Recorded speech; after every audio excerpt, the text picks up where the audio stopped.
होली की आत्मा।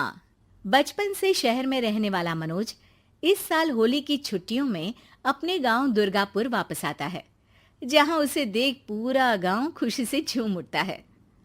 जब गया था तब इतना सा था और अब देखो कितना बड़ा हो गया है। हाँ सरपंच जी, जब मैं गया था तब आप भी बहुत जवान थे और अब देखो कितने बूढ़े हो गए हैं आप। चलो चलो बढ़िया है। बच्चा घर वापस आ गया। इसी खुशी में आज रात पार्टी होगी। क्या बात है, गांव में भी पार्टियां होने लगी। वैसे अगर पार्टी की बात है तो आज क्यों सीधा होली पार्टी करते हैं। होली पार्टी की बात सुन चहल पहल में अचानक सन्नाटा छा जाता है, जिसे देख मनोज को कुछ अजीब लगता है, लेकिन तभी सरपंच बात पलट देता है। अब बहुत देर हो गई, चलो सब अपने घर चलो, पार्टी के बारे में कल सोचेंगे। मनोज भी मम्मी पापा के साथ घर आ जाता है, पर होली पार्टी और उस पर पूरे गांव की खामोशी वाली बात अभी तक उसके जहन से निकलती नहीं। पापा, होली पार्टी की बात पर सब चुप क्यों हो गए थे? अरे होगी उनकी कोई अपनी बात। मुझे गांव की पंचायत ही थोड़ी पता है। थक गया हूँ, चलो सो जाते हैं, कल बात करते हैं। पापा की बात मानते हुए मनोज भी सोने चला जाता है। आज तो छुपा लिया, लेकिन हफ्ते बाद जब होली का दिन आएगा तब इसे कैसे रोकोगे? अगली सुबह सूरज के साथ ही मनोज भी गांव घूमने निकल जाता है, जिस पर रास्ते में उसे अपनी ही उम्र के कुछ लड़के भी मिलते हैं, जिनसे दोस्ती कर अब वो उनके साथ घूमने लगता है। इसी तरह कुछ दिन बीत जाते हैं और होली नजदीक आने लगती है। दोस्तों, होली में 4 दिन ही बचे हैं, पर गांव में उसकी कोई तैयारियां क्यों नहीं दिख रही? क्योंकि यहाँ होली नहीं मनाई जाती। अरे पर ऐसा क्यों? वो राजा भूषण।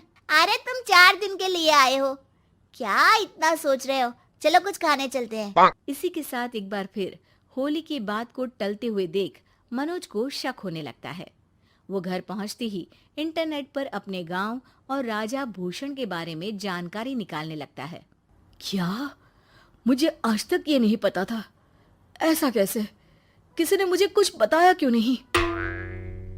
सारी जानकारी लेने के बाद मनोज गांव वालों या अपने मम्मी पापा से कुछ पूछे बिना खुद ही उसकी सच्चाई के बारे में छानबीन करने लगता है, जिसके चलते वो राजा भूषण की हवेली में पहुंचता है। वाह, क्या हवेली है यार। पर क्या यहाँ सच में कोई भूत है? हेलो भूत जी, कोई है क्या? हम इस साल गांव में होली सेलिब्रेट कर रहे हैं, क्या आप उस पर थोड़ा इंटरव्यू देंगे? मनोज के ऐसा बोलते ही गांव में तूफान उठ जाता है और हवेली में रखी सारी चीजें हिलने लगती है। एक अदृश्य शक्ति मनोज को धक्का देकर हवेली से बाहर निकाल दरवाजा बंद कर लेती है। ये सब देख मनोज हैरान रह जाता है। क्या अभी मुझे हवा ने धक्का देकर बाहर निकाल दिया?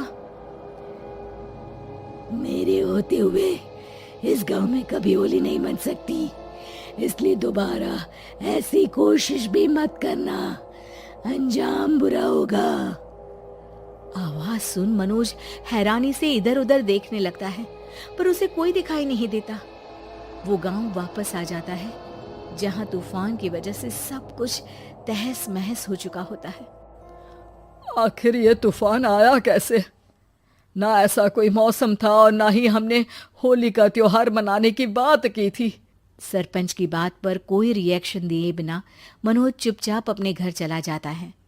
इस तरह देखते ही देखते होली का दिन भी आ जाता है और मनोज रंग लेकर गांव में निकल जाता है, लेकिन गांव पूरी तरह खाली होता है। अरे त्योहार का दिन है, धूमधाम की जगह मातम क्यों मनाया हुआ है? मनोज की आवाज सुन सब अपने घर की खिड़कियां खोल के घर के अंदर से ही उसे वापस जाने के लिए कहने लगते हैं, पर वो किसी की नहीं सुनता। तुझे पहले भी समझाया था, अगर होली खेलने की कोशिश भी की तो अच्छा नहीं होगा।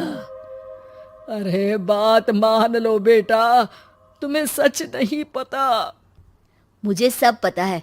सालों पहले इस राजा ने एक अंधविश्वास फैलाया और आप लोग आज तक उसे मानते आ रहे हो।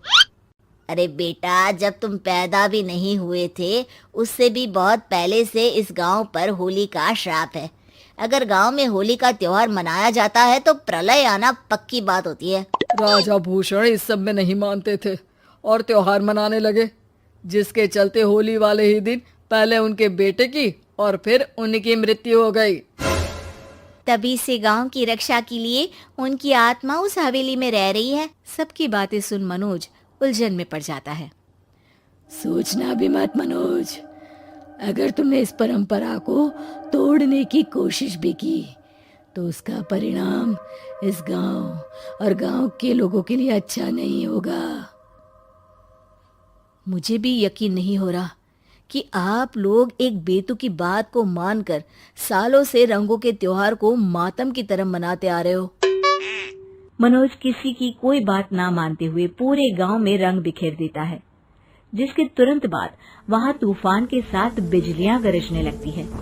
अचानक मौसम में ऐसा बदलाव देख जहां मनोज कंफ्यूजन में आ जाता है, वहीं गांव वाले डर से सहम जाते हैं।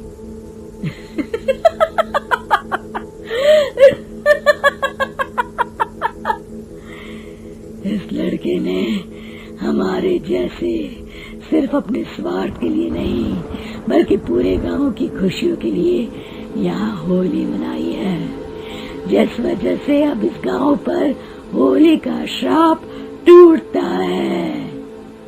ऐसा बोलकर राजा का भूत वहां से गायब हो जाता है, जिसके बाद गांव के लोग धूमधाम से होली मनाते हैं।